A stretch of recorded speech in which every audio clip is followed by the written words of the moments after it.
Good morning.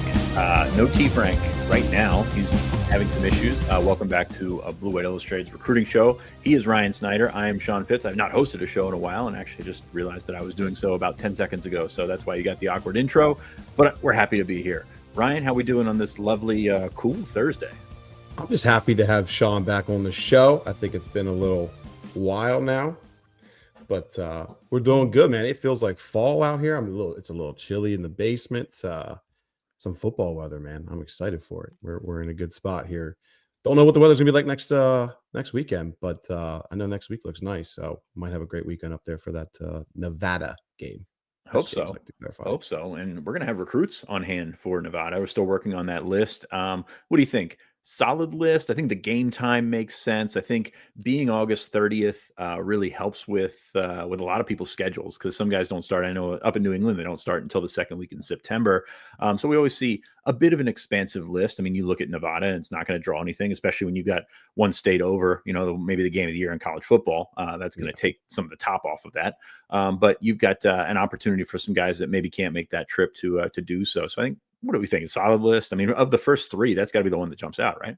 That's the goal. The goal was that to have, the best list, obviously, before that Oregon game, for that Nevada game. We'll see. I mean, right now there's a couple 4-star players confirmed. We'll obviously get into that a little more next week when we can expand on things more and dig into the details a little bit more and who all's coming. But that Ohio State Texas game, man, the some of the lists of the recruits going to that, I think is going to pull a lot of the top talent from the region. And also just like the whole week one is stacked. Like sometimes you could maybe pull some guys from Virginia, but why would they not want to maybe go a little south with some of those games down there? So we'll see where it ends up. But Penn State will have a handful of 4-star guys, and they'll sprinkle in. I won't be shocked if we see a quality couple of recruits for FIU and maybe not Villanova, but we'll see.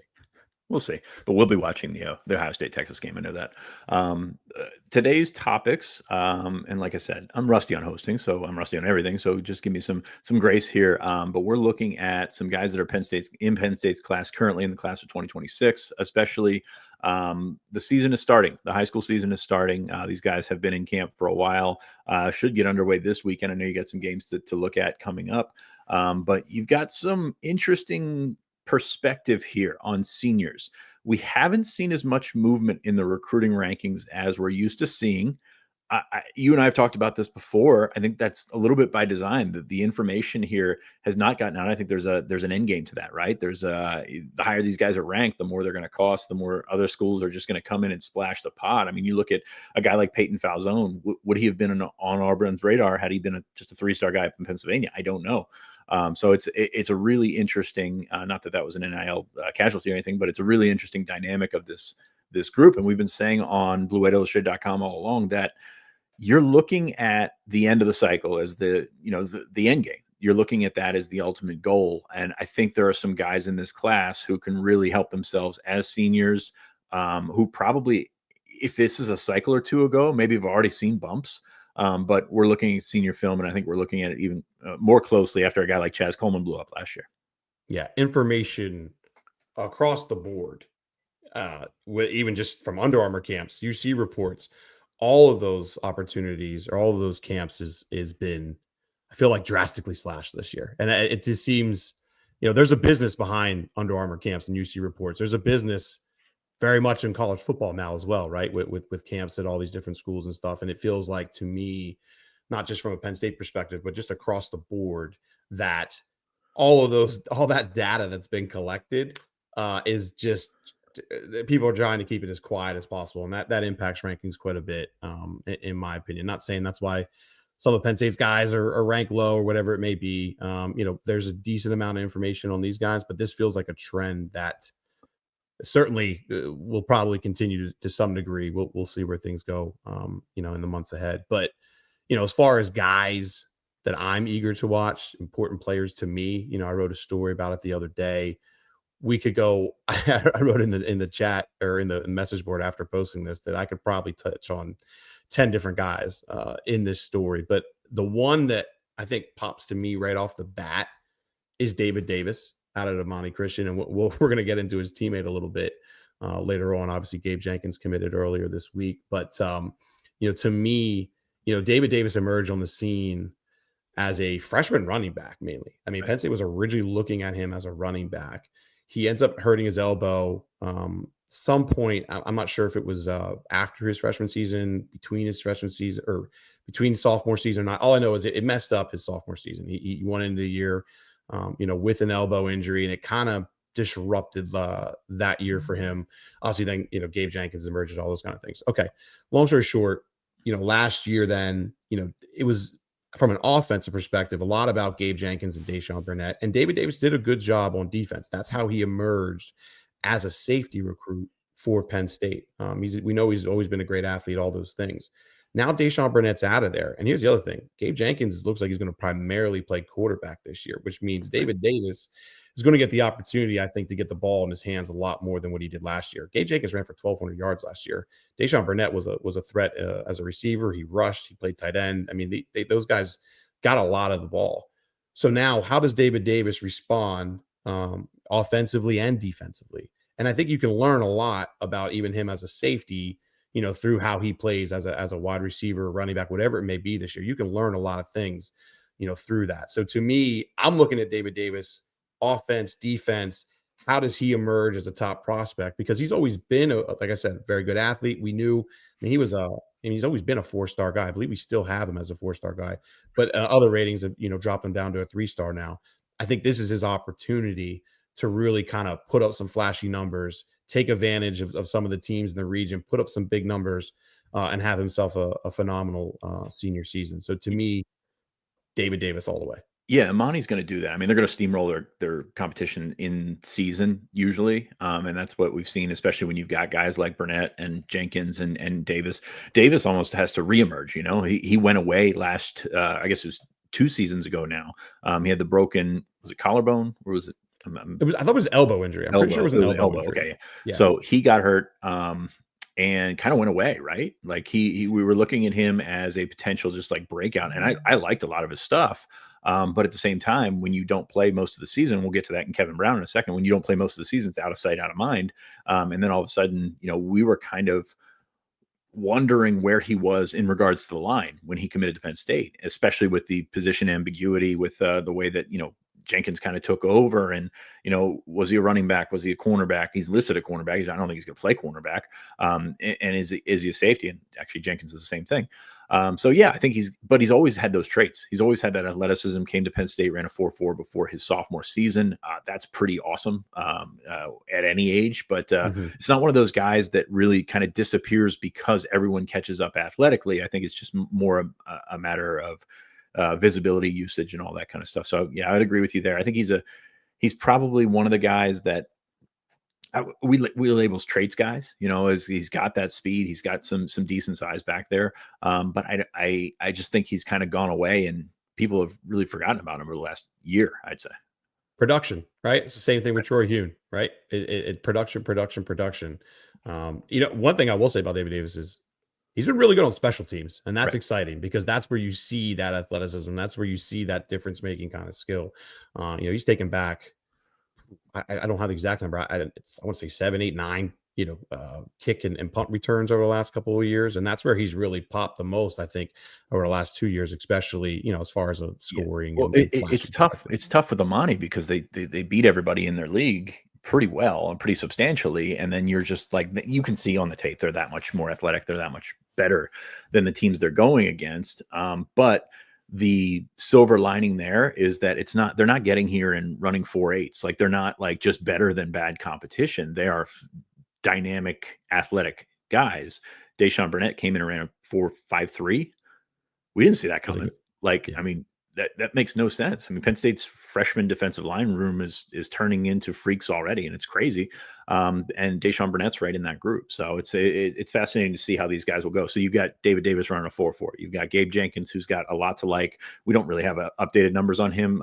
He didn't run for Penn State this past summer. And Deshaun Burnett came in more athletic than you were thinking. It's like, okay, these Amani Christian guys, it's a little different than some of the other schools that these guys are coming together and everybody's good because that the sum of all parts, great coaching, great everything. Like the Amani guys, it's a little bit different because they have all this athleticism. Terry Smith knows what he's doing. Period. Yeah, that's true. That's true.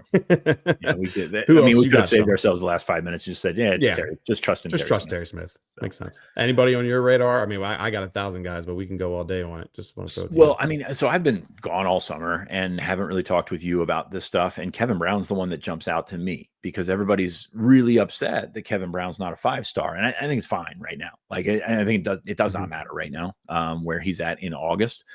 He's going to be one of the top guys. I think he's the top prospect in Pennsylvania. I love Joey O'Brien. I love Grayson McHugh. I love those guys, that didn't end up at Penn State as well. But I still have a softer spot in my heart for Kevin Brown because he's a heck of a football player. They scrimmaged the Hun School last week. Luke Wayful was in. There was a couple clips floating around online of those two being chippy and going at it, which I love to see from both of those guys. So that's good. But I think Kevin Brown also, sort of like David Davis, has a chance to reemerge. He was hurt last year. He missed most of the season with that foot injury. He's playing for one of the best and most visible public school teams in Pennsylvania this year, and he's awesome as a football player.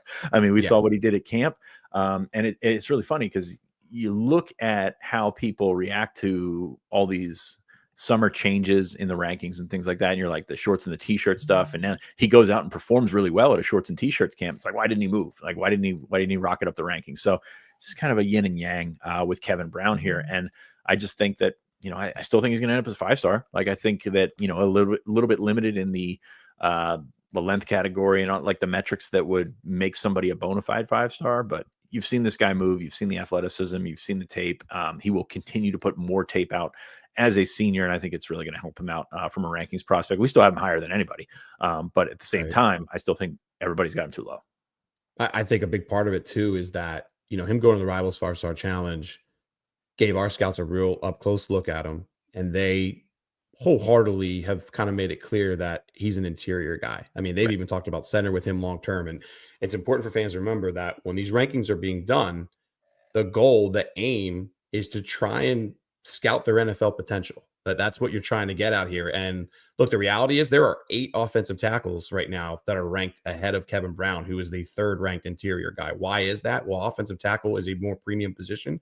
And when you're trying to, there's a reason there's 32 5-stars because there's 32 first-round draft picks. And I just think that's played a part in it, where a year and a half or so ago, maybe we'll say a year ago, Kevin Brown, I think from a scout perspective, was looked at a little bit more maybe as a as a potential offensive tackle. And I do think Kevin Brown can play offensive tackle in college. I think you would agree with that. I would agree. We'll see where things go. Obviously, they have some guys with size, but yeah, it's so different, like when you there's a lot of guys that play offensive tackle in college that play guard at the next level. It's just because, you just kind of even out when you get to that level. I mean, when you're, it's very rare to see. I was a guy from Georgia that came up and visited Penn State really late, played tackle for the Patriots at like 6'2". I mean, that's a unicorn right there. You've got different strategies and different benchmarks is what I would try to say for the college and the high school levels. But Brown's athletic enough to do so. Like, if it's not a matter if he's 6'6" with 35-inch arms. It's a matter of like, is this guy athletic enough to do what we want him to do at the offensive tackle position? The interesting thing here is you're looking at Penn State's offensive tackle recruiting over the last couple of years, and they are bringing in those 6'8" guys. They are bringing in the 6'7" guys that are, transforming into potential like prototypes. So yeah, he's a 5-position guy to me. Like he's rare. He could come in, I think he's probably like Cooper Cousins in that regard. You could put him kind of anywhere and he will function as well as possible. And that, having said that, Cooper Cousins not locked down a starting job ahead of 2025. So we will see what happens because offensive line is a complete crapshoot, but that's my Kevin Brown stuff. And like I said, that's more of this happened 2 months ago and I wasn't around to talk about it. So I just wanted to circle back around and tell you how good of a football player that kid is. It's wild to me. He's the 4th ranked player in Pennsylvania now. Obviously Joey and I understand McHugh. I think McHugh's ranked a little high. Don't get me wrong, but I understand the long-term potential. Yeah, you think he's going to turn into Mike McGlinchey is what you're thinking there, like that's what I think our scouts are thinking. And I honestly, like, I ran that even by some sources about that, like Penn State wise. And they were like, yeah, we actually think he's really good as well. Maybe not that high, but I was a little surprised that like there wasn't more pushback on that when I asked around. Yeah, some of these things are splitting hairs in that regard. When you, but I mean, he's the number 13 player in the country at last check on three or rivals. Excuse me, I'm still getting used to that as well. But that's really high, man. I love that kid. Timmons being I as think high as he is the one that's kind of the yeah. outlier to me. But Like, that's the I think thing. If you're 6'7" and you are athletic with that length, if you hit really well at a school that has produced really good offensive linemen, you end up middle of the first round, early in the first round. That's for sure. so that makes sense. So we For will see. McHugh, I'm saying Jay Timmons though too though. Oh, Timmons. Yeah, That's an like interesting him one to me. being, Yeah, that's the one that doesn't, like, Kevin yeah, Brown's a better player than him. yeah. I feel He's comfortable a good saying. player, no doubt about it. For sure. Got the pedigree. He's got a lot of things going on. I was trying to use my words correctly there. It's a little bit high at 39 in the country there, in my opinion, my humble opinion. For sure. A couple other guys real quick. Pop. Man, Khalil Taylor is going to be fun to follow up Pine Richland. They were mainly focused on 2026 guys, but I think if you guys have been following recruiting, obviously Khalil Taylor had a great season this season. Seton LaSalle was ranked in 5-star territory, still is ranked in 5-star territory, which I'll be truthful, I thought that was a little higher than I expected. And now he's going to a Pine Richland school, playing up competition, 5A school. They're going to go against Central Catholic, North Allegheny, Penn Hills, some really good programs out there. How does he able to make that jump? Now he's a wide receiver, right? So if there's any position that you're going to be able to successfully assimilate yourself into a 5A quality program in 3 weeks, wide receiver is the one that makes sense, especially when you're a great athlete. But to me, just kind of watching his progression this year as far as on the field, but also against a stiffer competition, that'll be curious to see, because right now, like, we're talking about this 2027 class is like, oh my gosh, they're involved with maybe 3 potential 5-star guys when you add in Von Brandt and Keemon Spell. Well, is Khalil Taylor going to stay that high in the rankings, when he takes this next step against some higher guys? That's the big thing to me, because I feel like Von Brandt has shown enough where I could see him staying top 50 or so. Keemon Spell is ridiculous. I understand that one as well. Khalil Taylor is the bigger question mark to me of, is he even a true top 100 prospect? I like Khalil Taylor a lot. I'm not trying to knock him, but like, to me, there's that he's the one guy that I could see some things moving with down the road. And hey, we spent all July talking about, well, Penn State's not landing top 100 guys. That's why their class isn't as high as quite a few others, especially quite a few others that don't have 5-star prospects too. We were comparing them to Clemson and Florida, some others. Well, the big difference is a lot of those schools are getting top 100 talent, and that's not what Penn State has this year. So if that 2027 class is going to be as special as we're making it out to be, and people are excited that it could be, guys like Khalil Taylor showing this season against higher competition that he deserves to be ranked where he is, like, to me, that's a key one to follow. Absolutely. I think I'm really interested to watch him. No playoffs for him though, apparently. I saw. Well, I mean, that's been a PIAA rule for a while now. Obviously it was it Tyser Denmark that had to sit out at Imhotep a year or two ago, I believe. So I wasn't surprised to see that. It was funny because a bunch of national people were like linking me on Twitter, like, "Oh, did you see this? He's out for the playoffs." I'm like, well, that's not really a surprise. I kind of totally expected that. So, yeah. All right. Hey, Ryan, have you heard I like the math of safeties? Yeah. I mean, I was originally on KJ Winston before you, but we can have that discussion. That's not accurate at all, but okay. Definitely was. You were at a different company at the time, and never mind. We'll have a discussion on that later. Go on. All right, great. Daryl Kerry, I think most from when we're looking at rivals ratings, most underrated guy in the class. I think that's yes. I don't want to say a pretty easy decision, but when you look at where he's at compared to some of the other guys, 86 overall. I think is he the lowest non-kicker in the class? So LeVar Keys is a little lower in the industry, but on the rivals ratings, he's an 87. Yeah, he's 86. Kerry's an 86. So like 123 at safety. Crazy. Number 100, yes, 122 safeties better than him in the country. I'm going to sell on that. I think don't know. Really there's good. 50 better. Here's the thing: we're looking at, and I think there's some old information that's holding him up. I think he's got a 4.8 somewhere on his record. He certainly brought that down this summer. We saw him at camp, and that's the big thing with some of these guys. Saul, I got an opportunity to see Daryl Kerry. Got an opportunity to see Amari Polidor at camp this summer. It's like, okay. Not that I thought otherwise about them going into it, but you've got guys that can move around. You've got guys that can really cover a lot of ground back there. Polidor was I mean, it was one of those things where you look at and you say, okay, Penn State's just trying to get into St. Francis by taking a guy, and because they had multiple corners committed, you were still recruiting Kari Adams at that point. And it was just like, how does this all work? And then you see him at camp, and I'm coming away thinking maybe he's the best corner they got committed. Like that's a really interesting one to me. And I like, even though I think the safety class is going to be defined by not getting Joey O'Brien, you still got Matt Sieg. You still got Daryl Kerry. You mentioned David Davis earlier. I think it's a good safety class. So I'm very intrigued to see where this goes. I mean, Kerry is 6'2". He covers a lot of ground. I think he was in the 4.5s at camp this summer, and he'll continue to get better as he gets more game tape on, or gets more game reps under him. So as that tape comes out, I'm expecting him to move up a little bit. He's a 3-star by us, a 3-star 89 by 24/7, and a 3-star 78, whatever that means, by ESPN. So we're significantly lower on him. I think we're missing the boat there.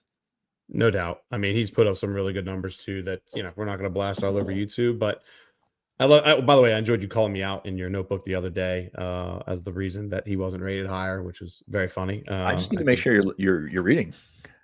Occasionally, depends on the day, but I do read your stuff most of the time. But Same, yeah. Only an inside joke that I think you and I really know. I think we talked about a little bit on the board then, but that was funny. So yes, Daryl Kerry, without a doubt, is a guy to put up there. And also, just to circle back, like, we know Daryl Kerry is a safety, 100%. Matt Sieg, 100%. Just to circle back on David Davis, like, that's where, again, I'm really interested in, because I still think David Davis could play different spots. He's going to come and play safety at Penn State. I know we've hit on that a good bit, but like, which different spots? One. Which different spots though? I think he could be a wide receiver. Okay, interesting. And it's just a position that I could just see him playing around with things. Okay. I don't think he's quick enough to play as a nickel back. I don't know if I'd put him there, but I think it's just a possibility. That's all. I just think he's the most versatile guy in the class, the one that has the biggest questions as far as, like, is he absolutely a safety? I think he is, but he also doesn't have a lot of the traits and size and things like that Dex usually looks for. And that doesn't mean he can't play it, right? Obviously, just because he's a little shorter doesn't mean he can't play it. But I'd be curious to see if they play around with him. That's all. Well, King Mac 5'10". He is competing for that starting job right now. So he's got some good athletic traits to go with that. So we'll see what happens. We done on this? What do you think? Yeah, sure. Okay. Move on to the next one. Where's T Frank where you need him? T Frank, where you at? You got your internet figured out yet? What's going on, buddy? Hey, should we hit on some of these super chats real quick? I feel bad because we appreciate you guys. Yeah, if we can get them on the screen, we can do that. Yeah. But they're also all about the team, and you've been to practices, and I haven't recently, so I'm not trying to. I think I texted you this beforehand. People's recruiting bandwidth right now very small, like T Frank's internet apparently, and their appetite for the current team is definitely pretty large. So, well, I'll read the first one real quick because I feel like we can both hit on this one. From Logan Carpenter. Thank you, Logan. We appreciate it. What are some of the things you guys are looking forward to learning during week one that may be a bit more under the radar as opposed to the wide receivers, defensive, green dots, etc.? So what's is there one thing you really want to learn, outside of the normal topics that we've been discussing? I'm looking at this offense, and you see Nevada and the approach to the first 3 weeks. And we talked about this on the show Tuesday. Yes, they're going to do the 1-0. They're going to do all the stuff that tries to put the program in the light that it's been. But at the same time, they understand what's out there. They understand what Nevada is. They understand FIU is probably a step up from that, and then Villanova is a good FCS program. But you should steamroll these guys. So you're going to continue to get reps for all these positions. And can you step on their throat? Can you get what you want to get done? Like there's a video game aspect to some of this stuff, right? Like you can win games by just throwing it over the top, or you used to be able to. I don't know if you can do that anymore. But just by throwing it over the top and being better than your opponent. But you're going to want to run your stuff, and that is a big. It's a big. I mean, it's all a big setup for Oregon, right? It's all a big setup for September 27th when you're playing a team on a much different level. So it's about execution. It's about getting the guys in the right spots rather than just saying, pitching the ball to Nick Singleton, running around a defense that can't catch him. That's what I'm looking at, as opposed to the position battles. And hey, they're going to rotate a lot of guys. You're going to see a lot of young guys in the first couple of weeks of the season, and I'm really excited to see those guys. Absolutely, I'm ecstatic about the development of a guy like Chaz Coleman so far. I'm writing something that I had hoped to post before the show, but it's going to go up just a bit after that. But those young defensive ends, those young defensive linemen, they're going to be so important for the development of this team. And James Franklin touched on it on Wednesday or Tuesday, we were there, that there's going to be guys that don't play a big role right off the bat, but they're going to be ready by game 4, game 5. And I think game 5 is probably the more realistic thing, because you're going to play 3 games where you're going to get a bunch of snaps. If you're a young guy, for your freshman, that's maybe a yellow light or a red to yellow light. And you can win playing time by that, but you can also dictate the rest of your season the other way by that as well. So I think that's probably what I'm most encouraged to look for, is just the development there.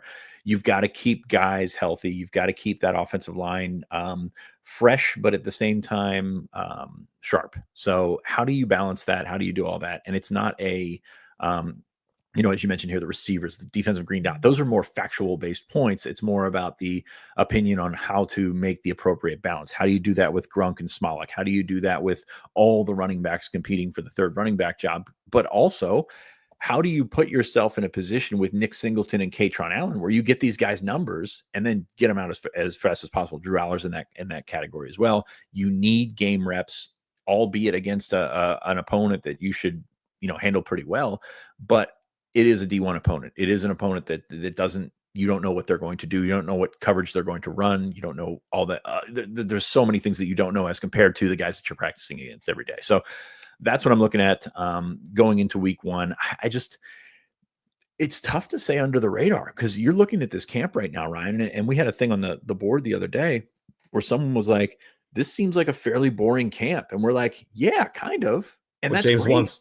Yeah. Well, that's what they want. But at the same time, it's like, yes, you're battling for the third running back job. You're battling for I think the 4th and 5th defensive tackle is fascinating right now with Ty Blanding and Luke Wafel, or Owen Wafel, excuse me. So it's all those little things that you can back up. And then I don't want to say tryout, but those first 3 weeks are your best audition, is going to dictate the rest of your season. And it's going to be a long season. You're going to need those guys. And I wrote about it this past week or over the weekend, actually, of guys that aren't on the radar right now that will be on the radar by week 5. And I think that's a wonderful topic, because it's such a fascinating schedule, albeit not the schedule the fans will want to go to and watch. Real quick, let me get one in. I feel like we know offensively for the most part. I don't think there's too many surprises going on there. Although I want to say that I'm really excited to see Andrew Rappaport at some point, because I feel like he's gone overlooked a little bit. And, I know, Jenkins was hurt last year when he was getting some playing time, but I still believe there's a really good player there. Penn State's entire tight end room is very good, so I'm not going to overthink that part. But he's a player I'm just excited to see. How's he knock off the rust? How's he get back into the mix? He's one that I would just have circled, because I still think he can be a really good player for them. But the main thing, without a doubt, in my opinion, linebacker depth. I think Penn State got lucky last year without having too many injuries with Kobe and Tony Rojas. If they would have lost Kobe King last year, I think Penn State has some serious problems on their defense if they would have lost Kobe King last year. Obviously, he's gone now. Let's see how Tony Rojas emerges. Obviously, we know what Don DeLuca is. Mari Campbell's had good reports so far. I mean, Sean, you've been a little bit dig on that more than me, but it seems to be pretty positive with those 3. That's a physical position, though, man. At some point they're going to lose one of these linebackers. Not saying this year, or just it's going to happen at some point. They have to have the depth there behind them if they want to make a run, because that's one of the most pivotal positions. When I down the board from quarterback to safety, when I look over it, that's the one I have circled as well, man, if they lost a guy or 2 here, this could really have an impact on, can they reach that potential this year? So, long term, can Speca emerge and Tash, and obviously Keon Wiley's coming off an injury. Can he emerge? They need, in my opinion, 1 or 2 of those guys to step up, get some good reps, get some confidence, all those things, because linebacker depth, when you get in that grind of a Big Ten schedule, man, that's the one that kind of worries me a little bit long term. Yeah, and it's going to ripple out. I mean, you're looking at guys like Anthony Speca, Campbell was in there, Keon Wiley. I still don't know what to expect from Keon Wiley. And it's a good problem to have for Penn State to be talking about linebacker 4 and 5 rather than linebacker 1, 2. But at the same time, as you mentioned, Those shoulders go, man, at that position. I know Mm-hmm. Alex Tash has already had one. Kari Jackson's already had a couple. There's a physical aspect to that position that does not lend itself well to those joints staying in place. So, Yeah. yeah, I agree with that. I think that's going to be a very important storyline. And we talked about this kind of on the show on Tuesday, is that Amari Campbell gives you a boost over what you were going to have with Tamir Robinson. You expected to have Tamir Robinson this year, but I think Campbell gives you something that's more experienced, more versatile, and faster, really. So I think that in this defense, you're going to see a lot of that. And when you are faster, you're going to cover up for some maybe missteps. And I think they're going to have missteps in the first couple of weeks with Jim Knowles, because it is a hard defense to learn. And it's a hard position to learn, especially back there at safety and linebacker. You need to be the sharpest guys in the shed. And we will see if Penn State's up to that. Now, the guys that they're chasing are not going to be Oregon. They're not going to be Ohio State. But at the same time, they're different guys. You don't know what their tendencies. Well, you know what their tendencies are because you watch film, but you don't know what to do about that. So, does a mobile quarterback give you problems? Does the beginning of a game, like we saw with Tom Allen last year? I mean, even looking back at the national championship game last year, Notre Dame went right down the field, basically in a single wing, just clubbing their quarterback against the defensive front, and it worked. They got a touchdown. Didn't work for the rest of the game, but there's things like that make me look so much forward to the in-game thread against Nevada when they go 3 and out and then they give up a pass play and all of a sudden their backs are against the wall. So Yeah, we had somebody, I forget who said the other day, was like, "Oh, what do I have to complain about? Something with recruiting, yada yada yada." I'm like, "Buddy, there's gonna be plenty for you to complain about in a couple of yeah, weeks. it's Just the internet. just stay patient. You got it." All right, it's a recruiting pod. So I'm gonna switch over real quick to some high school games for this weekend because high school football does get started this weekend, and I'm excited for it. I hope you guys are too. The other day I kind of went through some games that I really feel like fans should be, have circled. If you're around on Friday or Saturday night, there's a couple on ESPN. The biggest one, well, let's say Friday night. I won't say the biggest one, but the most interesting one to me a little bit here is St. Joseph Prep against American Heritage. That's Friday night, 6 p.m. I believe it's on ESPN2. I want to say ESPN1 or ESPN2. Don't hold me against it if it's the other one. But either way, flip your channel over. Look, St. Joseph Prep's losing a lot of guys from last year. It's still a program that obviously reloads, doesn't really have to rebuild all that much. But Alex Haskell, another guy that's kind of floated on the radar at times. I feel like we keep saying everybody's underrated, but he's one that I think we've talked about that for some time now. But he doesn't have Maxwell Roy next to him now. There's a lot of defensive playmakers who aren't on that team. How's he able to go up against American Heritage squad that has plenty of quality players? American Heritage doesn't have too many absolute, Division One, or at least FBS level offensive linemen. So I'm looking forward to seeing if he can create some pressure on Diabell, who I believe right now is the top ranked quarterback in the country. So again, check that matchup out. Brandon Lockley, too, 2027 linebacker, is part of that game. Who Penn State's very much involved with. So I think that's a good one to circle. If you're around on Friday night at 6 p.m., some of you are, some of you aren't. I'm sure some of you will be going to local games. But a couple others just real quick I want to hit on. Imhotep at Harrisburg this weekend. I feel like Imhotep's down a little bit compared to recent years. Just don't have that stack of Division I talent. They still have plenty. Wellesley's little brother's there. There's a bunch of guys that'll be, eventually playing at that level. But this is really, for me, all about Harrisburg. Harrisburg last year, they added Sheffy, they had all those guys. Everybody was expecting big things for them, right? And it didn't really end up turning out with losing their quarterback to ineligibility, Brown getting hurt, all those things. Okay, now they're bringing back a lot of guys. It's always going to be hard. I wrote this today. It's always going to be hard for a public school to win 6A in Pennsylvania. You got Central Catholic there, you got LaSalle, you got St. Joseph's Prep. But if there's ever a school that could do it, and maybe if this is the year, I kind of think LaSalle's the team to watch, but we'll talk about that later. Harrisburg's in a good spot just because I do think Prep might be down a little bit, but LaSalle brings back a lot of guys and they're going to be a quality team. So we'll see where that goes. But Imhotep's going to be a fun one. That's down at York. So if you're in the York area, that's the part of the York Rose Bowl. That's Saturday at 7:30. If you're down in that area, I would definitely check that one out. I got that one circled myself. But also, if you're not in that area, St. Francis Chaminade Saturday at the same time. That's on ESPN as well. Just all about Amari Polidor going up against, I think Chaminade has, I believe it's Jason Lopez is committed to Florida State, and they have another one. I think it's Denarius Gray committed to Kentucky. So just kind of seeing him national stage, all those kind of things. How's he able to handle? I'm curious to see where he's at on the depth chart because they have so many talented defensive backs. I've kind of been trying to dig on a little bit here recently and haven't got a great answer on exactly how much he's going to play. Is he 1, 2, 3 on their cornerback board? So that'll be interesting. We'll figure that out. But look, Polidor's faced some really good competition before. It's not like Mount Zion didn't face anybody. They had some really good competition last year with IMG and DeMatha, and they played St. Francis, for example. He 9 interceptions against a lot of good teams. That's encouraging. But he also didn't have the support around him, which is probably why he got some of the numbers that he did. So just kind of seeing how he stacks up on the big stage, I think that's something to follow. Again, I think that's on ESPN or ESPN2, I believe, 7:30 on Saturday. All right. Sounds fun. Back to the super chats. We've got an enraged T Frank, by the way. He can't even get it into the system to put these on the show. There he is. Oh, hey. Did you buy Starlink or something? What's up? You're working on reading exercises? Let's do the show, because I will start swearing. Like, there is no filter right now. Like, I have lost a lot of control. Some things have been thrown. The Xfinity chatbot is super helpful, by the way. It told me, hey, we can't reach your modem. Maybe you should try unplugging it and plugging it back in. Not that I didn't try that 4 times. So what are we doing today? How's the show been? Did we get our sponsors? Has anything happened? I don't know what's been going on.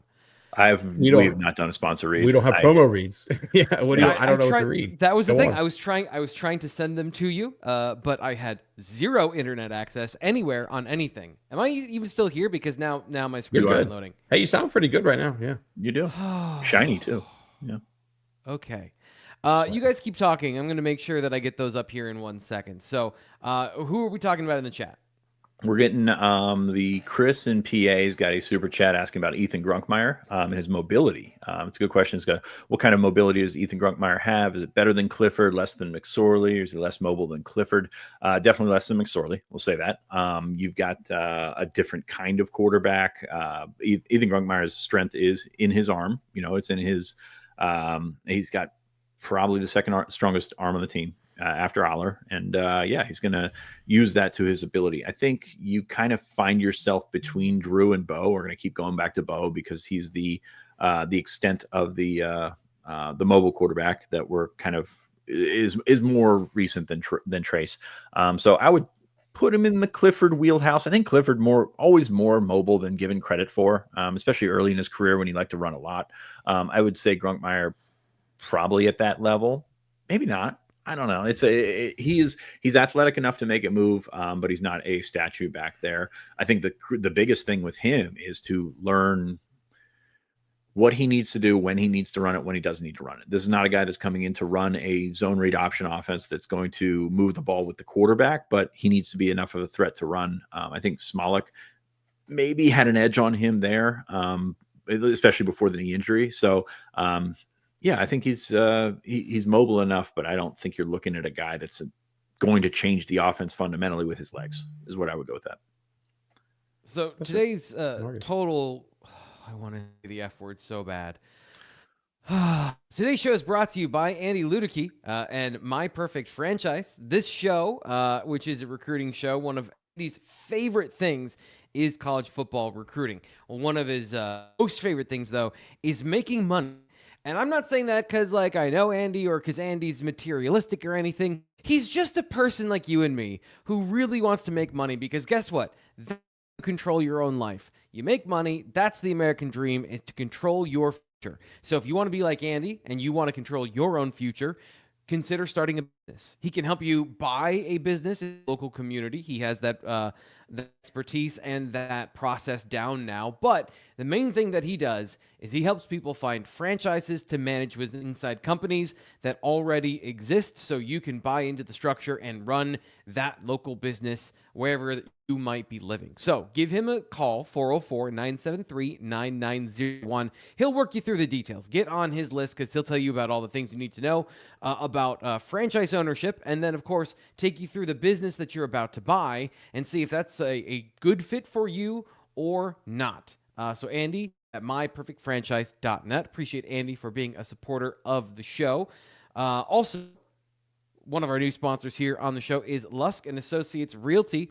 The purchase or sale of a home is a major life milestone and one that deserves guidance and experienced professionals. Lusk and Associates Sotheby Realty International is known for delivering world-class service backed by trusted names and commitment to excellent. Proud to support all things blue and white and is a huge Penn State football fan. Her knowledge, detail-oriented agents, and service of clients throughout Happy Valley and beyond. They offer both local expertise and global connections. Buying a home for the first time, maybe you have a large piece of real estate investment that you want to sell.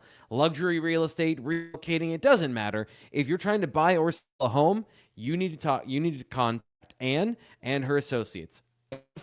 808-7588 or visit luskanassociates.com today. Lusk and Associates Sotheby Realty, International Realty, where experience meets excellence. International Realty.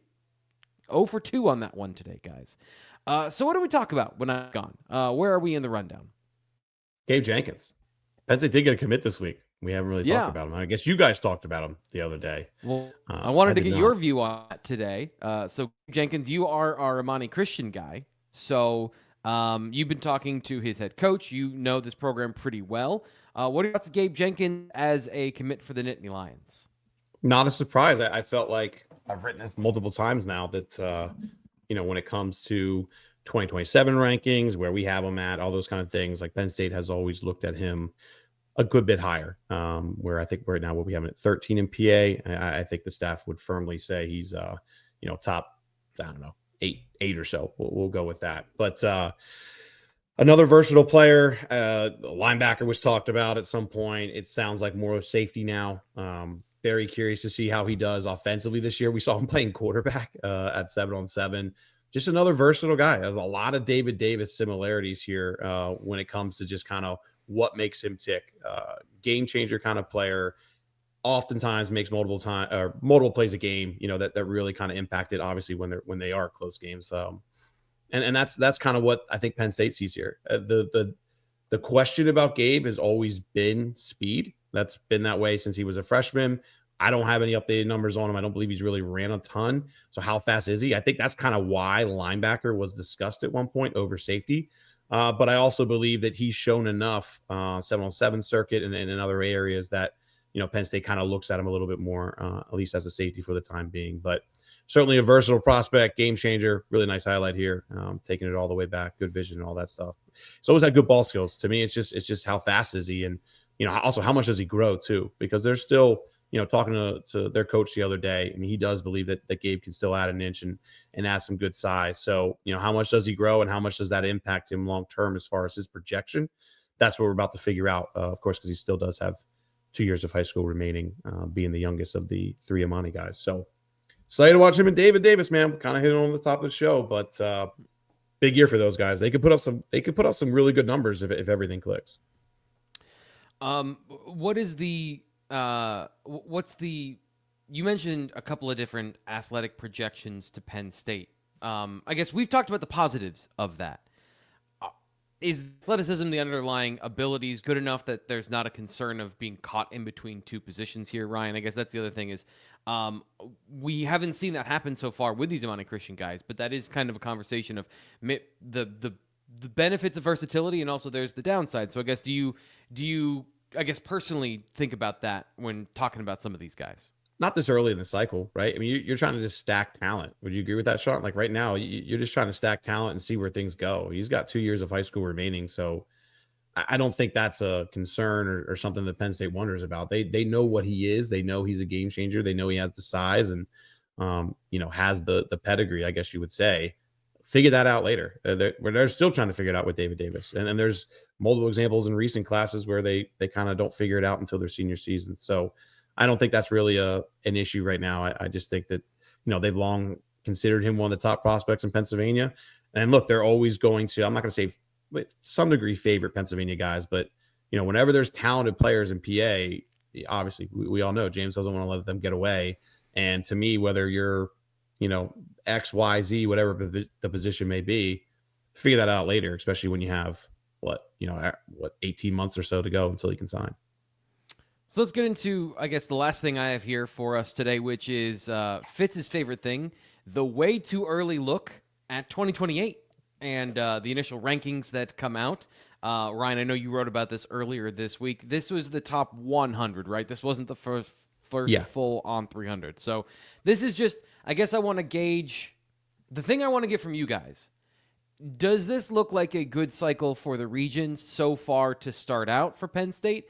Or is what's the characterization of what these rising sophomores look like in their, I guess, debut to our overall national attention to the class of 2028? Fitz, what was your thought of the cycle so far that we've seen? I know there's some good guys in the George Parkinson at Malvern Prep. There's a couple other guys on the list that Ryan wrote at BlueWhiteIllustrated.com. But what's your first initial view of 2028 and how this class is forming in the early stages? Yeah, I think it's pretty solid so far, and I think that the good thing here is Penn State's got a lot of these guys at campus already. A lot of these guys have camped at Penn State. You look down, and I think Christopher Vargas is one that jumps out at me. I've been talking about him for a long time. The quarterback from New England, who has Penn State offered him. Was he a seventh grader? Eighth grader? Maybe seventh. It was definitely a while ago. Yeah. Yeah, and he was a guy that was one of those guys that was throwing with sophomores, juniors, and eventually seniors that didn't look any different than that when he's coming out of middle school. Now, you're always worried about guys developing too soon. You look at the kid that went to Notre Dame. I just had his name and I lost it. Drew Pine. Starting quarterback? Okay. No, Drew Pine was there, and he was offered as an eighth grader, and then I don't think he grew after that. So, but Vargas is 6'3", so I don't have that problem. So I'm looking at this 2028 class and thinking, who has Penn State gotten on campus? Who is I guess it's tough to pinpoint legitimate interest for 2027 guys right now. So 2028 is kind of a crapshoot altogether. But who has been to campus, who's worked with those coaches, and who has really made an effort to do so. I think the problem with lists like this, it's very consolidated to schools that we're used to seeing, and unfortunately for Penn State, schools that you're used to seeing on there are Bergen Catholic and all the parochial schools in North Jersey, which Penn State hasn't had a ton of success with. So I think that is one thing to look at early with these things. I don't have the energy for 2028 rankings right now. Like this is the first time I've actually looked at them. But Penn State has gotten a bunch of those guys to campus. You see a guy like Taj Gray in North Jersey, who I think is a fantastic prospect. Saw him at Under Armour in New Jersey. He was awesome, and he's been to campus as well. So it's guys like that you have to figure out, does Penn State have an eventual shot at? But the region, I think, looks pretty decent. Those guys will mature, they will grow, and we'll see what happens with the line portion of those things over the next year or so. And with that said, it's still the top 100 too. So let's remember to really know the region, you kind of have to the spring will give us a better idea on that because it'll expand quite a bit, and that's when you really kind of know where the depth is. Like right now, New Jersey has 5 guys in the top 100. Yeah, we'll see. Obviously, New Jersey looks good off the bat, but Pennsylvania only has 2. Jet Harrison, Marvin Harrison's younger brother, obviously Marvin Harrison Sr.'s other son, and George Parkinson, who I think George Parkinson's going to be really good, really good.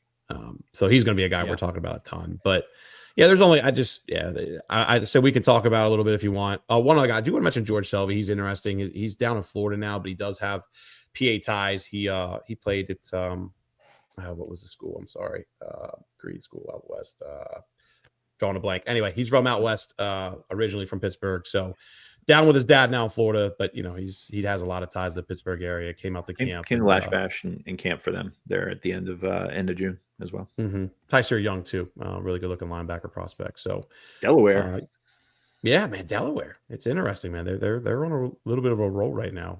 Good for that state. So we got through that rankings talk earlier without talking about Jasir Rogers. I don't know how we did it. The chat just had blinders on at that point because we got him higher than anybody, but still one of those guys we got too low. So I got a question here from our Apple Podcast viewers and listeners. Excuse me. A little bit of a curveball here, but this is something I've been wanting to get to you guys. If you are listening on Apple Podcasts, it is the #1 platform which people listen to podcasts and to this show. So if you would help us out here, it's been a rough day. desperately wants your help with this. Leave us a 5-star review. And if you leave us a comment that is a question, we'll get it on the show as best we can. This one, unfortunately, I left on the back burner for a little bit too long, but here it is. With the big name recruiting misses, who's the Parker Washington of the 2026 class? Asks Dan the Fan 73. Parker was a consolation prize, I'm putting that in air quotes, after missing on Fleming and then had a better college career. I don't want to state that as fact. That's what he's saying there. So I want to get your reaction to that.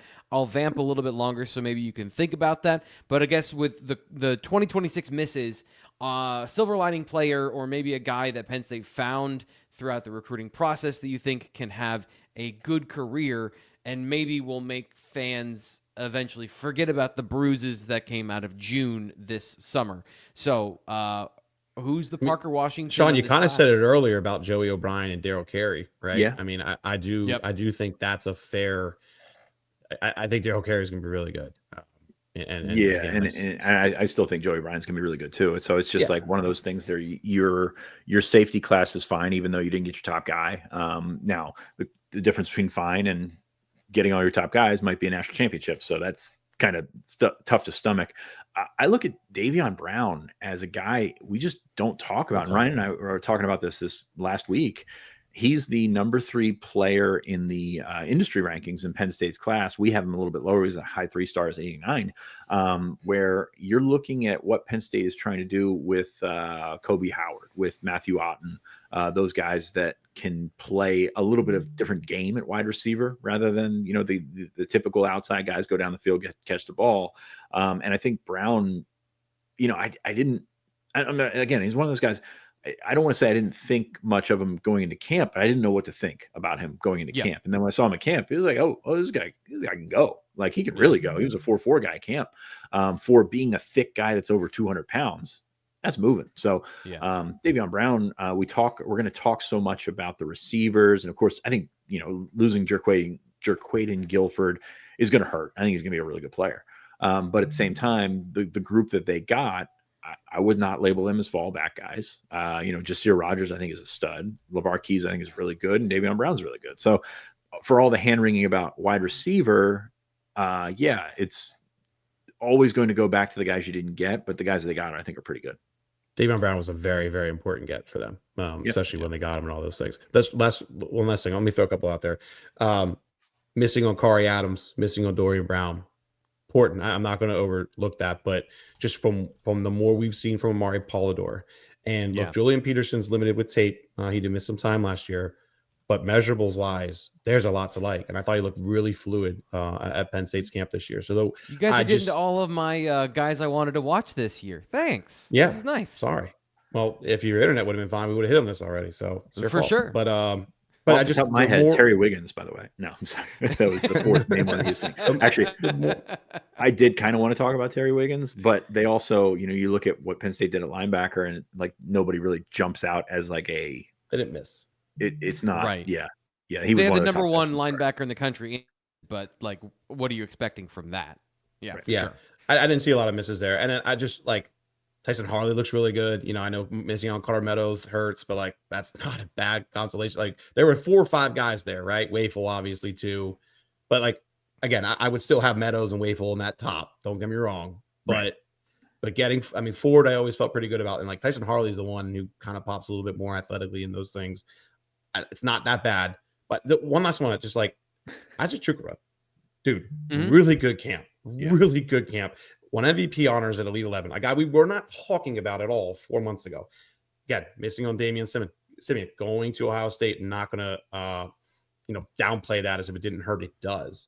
But the more I watch him, Chukura, the more I think he can play at this level. Or he could be. I can see him being a 2-year contributor somewhere in that level. So we really did a lot of hand wringing last cycle about missing on edge prospects because there were very few in the region. I'm just going through this list. Zahir Mathis we were talking about for a long time. And by the end of the cycle, you're just like, whatever, that was one of those things that, he kind of fell off there. But you look at what Penn State has in its freshman defensive end class, and I don't want to say we didn't know what we were looking at that point, but man, that is a special class, or it's shaping up to be a special class. And somebody said in the chat earlier that Jaden Woods, who was in that class until the end, is a preseason All-American as a true freshman, or true freshman All-American, whatever that means. But go on. Yeah, but yeah. It's going to be fun to watch his development, because we knew he was a freak as well. Like, he would have been the top ranked guy in this class. Now, Yvonne Kemishu comes out of nowhere. And maybe not. Doesn't play defensive tackle, right? Like, we were kind of pegging him as that inside guy, and suddenly and then Deshaun Burnett, like the next one. Sorry, I didn't mean to cut you off to your point. No, you're right, because he, like, look at this. Deshaun Burnett, will they take him, or will they not take him as a linebacker? Was the conversation. Cortez Harris, very small, skinny guy. You see the picture this week? He's a big guy now. Like, he's like, somebody thought Ryan labeled the pictures wrong because it was Cortez Harris. Ryan thought he labeled the picture wrong. I was like, wait, this ain't him. He is the most ripped dude out there. It's crazy. He looks good. Yeah, Chaz Coleman. We talked about Woods being a preseason freshman, true freshman All-American.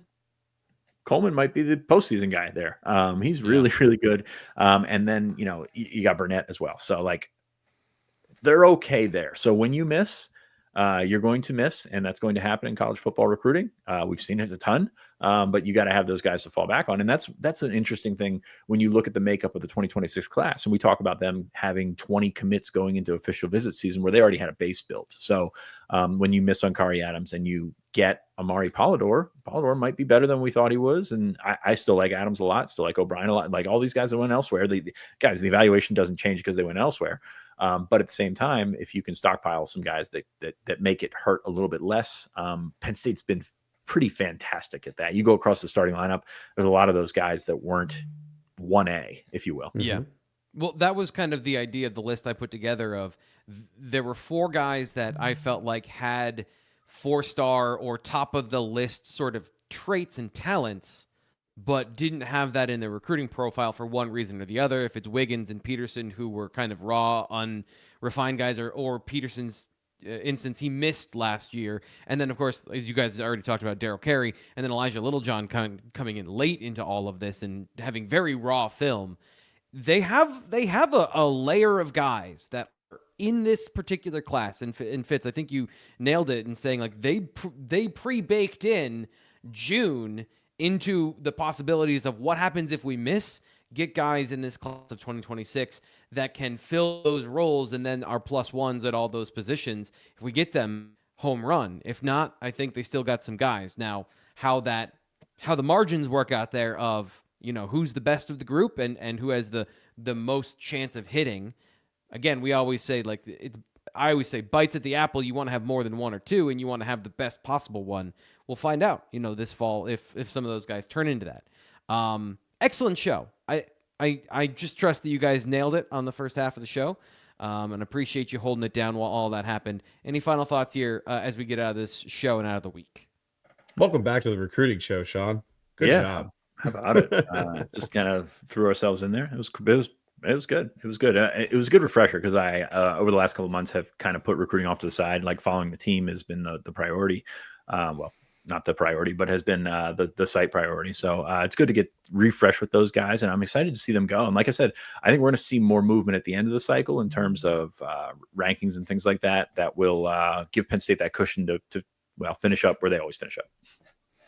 Agreed. The show was too good with all 3 of us here, so we had to limit it to just the final 10 minutes or so. But we'll be back next week. And actually, this is our final recruiting-only show of the year, because after this, we go into regular season mode, which means we'll be doing our preview or game previews, and we'll be kind of doing a hybrid model of talking about the list, talking about game day on home games, and then giving you every Thursday our game previews and predictions here on the Thursday show. So football, as Fitz just mentioned, Penn State football, the team for 2025, it is looming large. It is here. The next time you hear any of us, we'll be talking about game week against Nevada. So for that, I'm Thomas Ryan Carr, Sean Fitz, Ryan Snyder. We'll be back next week, and I swear to God, I will have this internet issue fixed, or I will be throwing everything out and moving. Be careful, T. Frank. Be careful. See you.